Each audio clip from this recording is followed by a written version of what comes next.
Hello everyone, आप देख रहे हैं study and others activities channel. आज हम बच्चों को पढ़ाएंगे जल चक्र क्या है।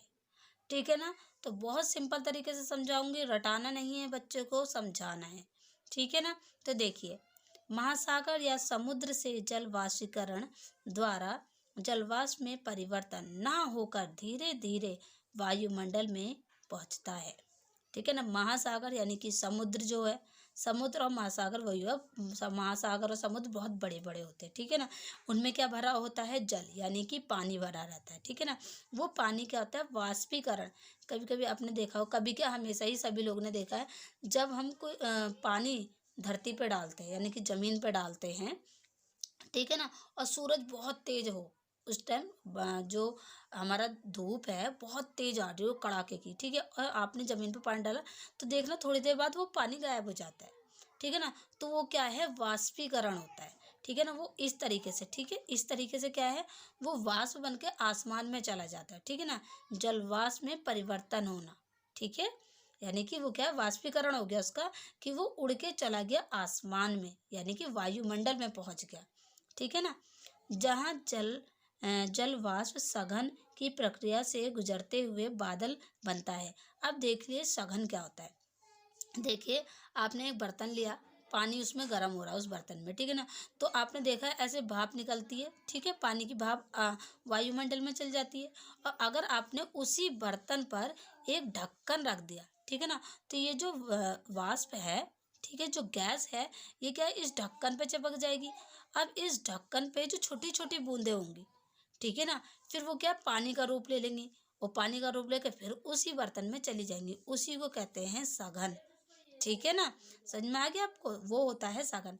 अब आगे देखिए, जहाँ जलवाष्प सघन की प्रक्रिया से गुजरते हुए बादल बनते हैं, ओके ना, और अब फिर अवक्षेपण द्वारा वर्षा, हिमपात, ओले आदि के रूप में पुनः नीचे जमीन पर पहुंचता है।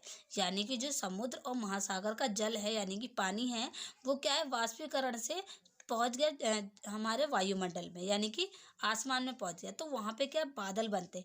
उन बादलों में वो क्या है? जो जलवाष्प है, ये पानी बन के गया है, वो उन बादलों में, ठीक है ना, उन बादलों में भर जाता है।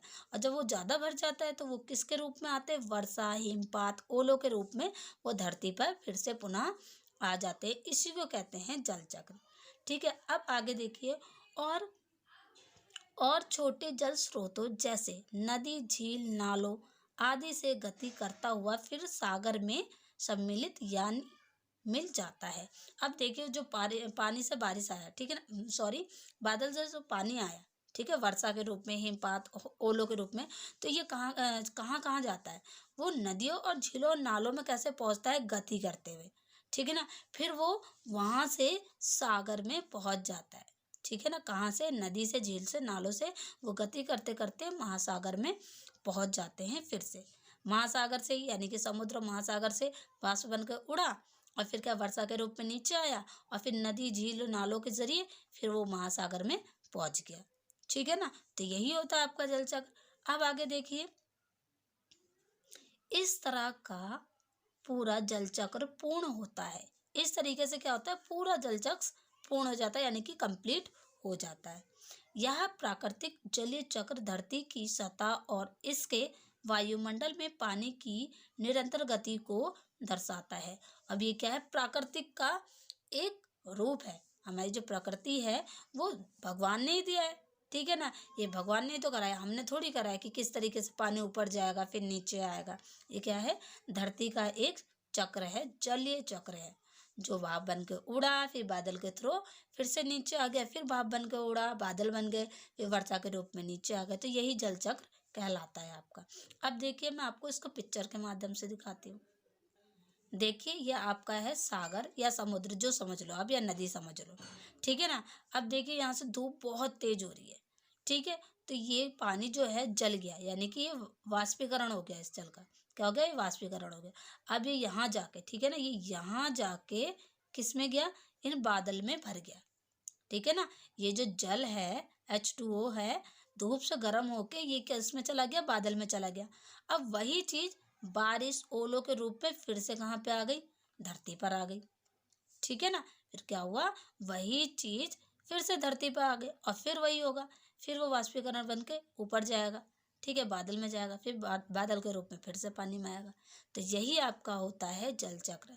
आप छोटे बच्चों को इस तरीके से समझा सकते हैं। तो कैसी रही मेरी वीडियो? अगर आपके लिए हेल्पफुल रही तो प्लीज़ चैनल को सब्सक्राइब कीजिए और बेल आइकन दबाना ना भूलें। बेल आइकन दबाना इसलिए कहा जाता है कि जब भी हम कोई वीडियो पोस्ट करें तो सबसे पहले आपको उसका नोटिफिकेशन आए। तो आप बच्चों को पहले रटाइएगा मत, आप पिक्चर के थ्रू पहले बताइए। जैसे ही मैंने पिक्चर बताई, आप पिक्चर के थ्रू बताइएगा कि ये समुद्र है, समुद्र से क्या है, ये भाप बनकर, यानी कि सूरज की तपन से ये पानी भाप बनकर किस में गया, बादल में गया, फिर बादल के थ्रू फिर से नीचे आ गया, फिर वही चीज़ भाप बन के ऊपर गया, बादल में भरा, फिर पानी के रूप में नीचे आ गया। इसी को जल चक्र कहते हैं। आज सिंपल तरीके से बच्चों को समझाइएगा, ठीक है ना। तो ये थी आज की हमारी वीडियो जल चक्र की। आई होप आपको पसंद आई होगी। अगर पसंद आई तो प्लीज़ चैनल को सब्सक्राइब कीजिए और बेल आइकन दबाना ना भूलें और ज़्यादा से ज़्यादा लोगों में शेयर करना ना भूलें। Thank you. अब हम नेक्स्ट वीडियो में मिलेंगे।